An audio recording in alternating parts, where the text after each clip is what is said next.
پریسا ولیپور هستم از ایران و 38 سال سنمه و الان در حال حاضر پناهجو هستم.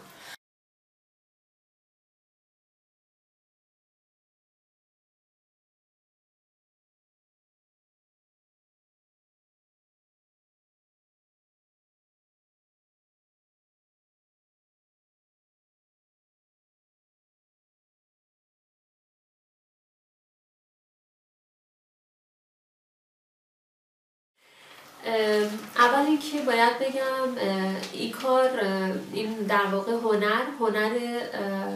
یه هنر خاص هستش، یک کار جدید و حتی تو ایرانم خیلی جدیده و اینکه این کار رو من با همکارم اونجا انجام میدادم و اینکه این کار خیلی کار ظریفی هستش و تقریبا هر وقت که من یعنی اوایل کارم چند تا شکسته میشد تا یه دونه درست میشد، یه دونه از کار در میومد.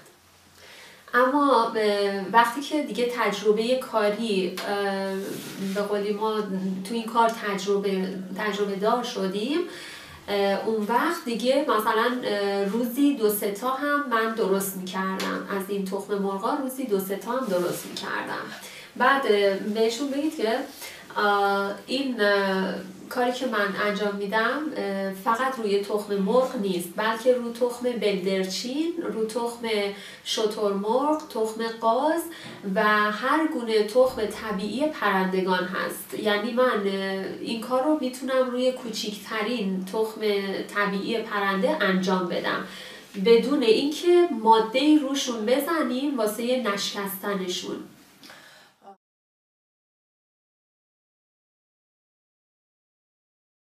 استعداد خدایی هستش و علاقه خیلی شدید من به هنر هستش. من از تقریبا زمانی که خودم رو شناختم علاقه خیلی زیادی به نقاشی داشتم. این هنر بیشتر توسط پدرم به قولی به من در واقع تشویق کنندم ایشون بود، مشوقم ایشون بود.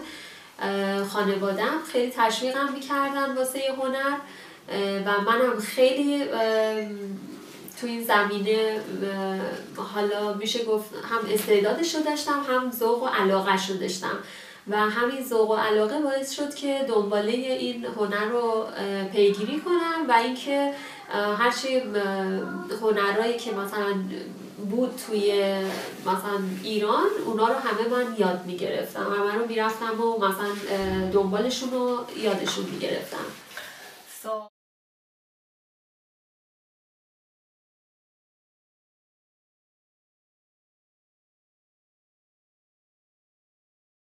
من هنر رو خیلی دوست دارم و همیشه دنبال کارهای جدید بودم و 100% این هنر رو میخوام دنبال کنم. حتما تو هر کشوری که بتونم برم و پناهندگی منو قبول کنن 100% ادامه میدم و اینکه کلا حالا خب نقاشی رو خیلی دوست دارم، اما این کاری که کنده‌کاری و در واقع حکاکی روی تخم مرغا هست، روی تخم طبیعی پرندگان هست، اینو بیشتر از همه دوست دارم و دوست دارم که این کار رو دنبال کنم.